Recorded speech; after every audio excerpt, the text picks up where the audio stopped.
One of the topics of contention for the Eastern European athletes was that there's some conspiracy that Devon Larratt is influencing the rules to change for future events. And I watched this entire podcast with some of the referees from East versus West and Robert and Dexter, and I will summarize it for you guys who don't want to watch the full thing, or feel free to watch it. I'll put it in the description, link in the description. But basically they said they're not going to make any substantial changes in the rules, and they just had an open dialogue, which I think a lot of people were definitely grateful for. If we look in the comment section, which we will in a minute here, but basically Robert said that he doesn't want to have any huge influence on changing the rules other than leaving it up to Luke, the head ref, and potentially if Engin, they come to an agreement, he will be involved with the rule set as well.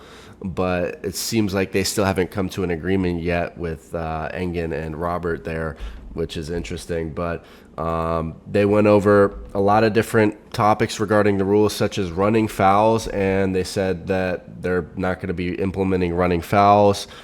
There were some suggestions which I think were good, such as that the review camera, there should be another referee looking at that review camera at all times, so that it doesn't take 5 to 6 minutes or whatever. It takes a long time when they have to go to that review camera when somebody protests a call every time.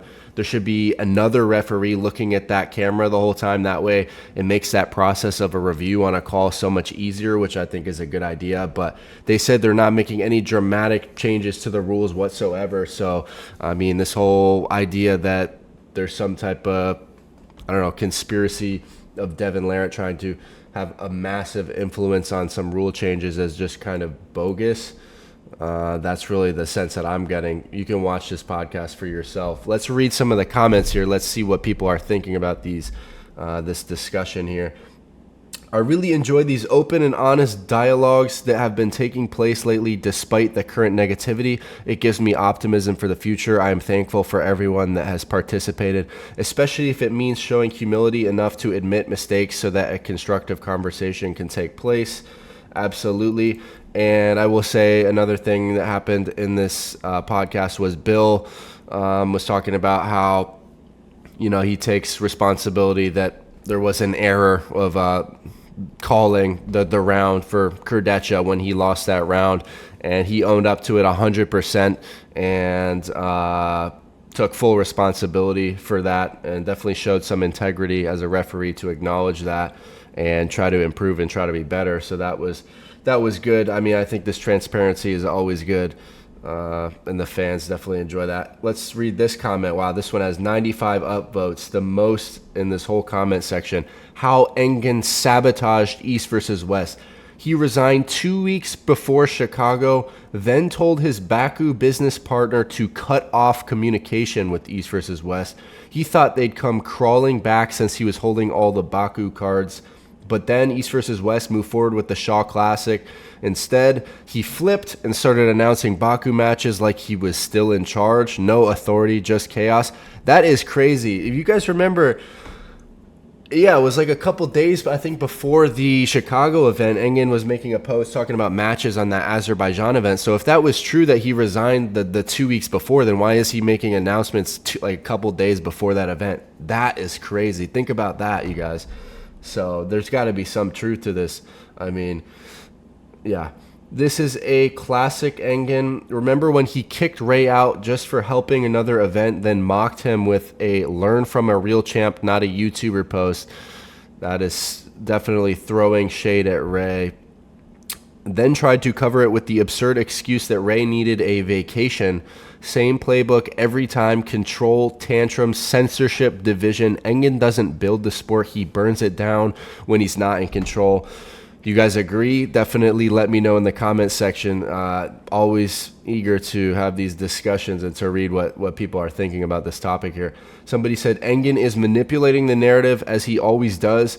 Devon already explained that the only rule discussion was about Brian Shaw's event, not East versus West. Those rules were set by Shaw himself and publicly discussed on the Shaw Strength podcast. For the East versus West portion at Shaw Classic, Devon confirmed it will use the standard rules. Engin is just using referee mistakes to stir outrage and paint Devon as the villain. We got Engin is such a narcissist comment. Somebody said, thanks, Dexter. Just thank you, bro. Appreciate the open discussion. I would request all referees to also be more vigilant about the non-squared shoulders of flop pressers like Kamil Jablonski. He is almost never properly squared at the start. In fact, even Alex Kardec's shoulders were not squared in most rounds during the Devon match because he was going for the flop press position. Wow. Somebody said, Engin wants this stream removed immediately. If not his way, he will go. Man, I don't even know what to say at this point. Also, Engin deletes any comment on his YouTube videos that he doesn't like. Try it yourself. Write a criticism under one of his videos and see what happens. If he actually lets people comment, it would be clear that the majority against him. That is interesting. If you look at his comment section, it's almost mostly positive, and I'm like wondering where is the negative comments, but that makes sense if that is actually taking place. I would not be surprised. Somebody said Hermes is a crying blabbermouth, always complaining to his daddy, puppet master Engin, and that is a fact. So definitely a lot of interesting comments, but overall it was a good podcast. I watched pretty much the whole thing, just them going over the rules and the future direction for East versus West. I thought it was definitely very promising.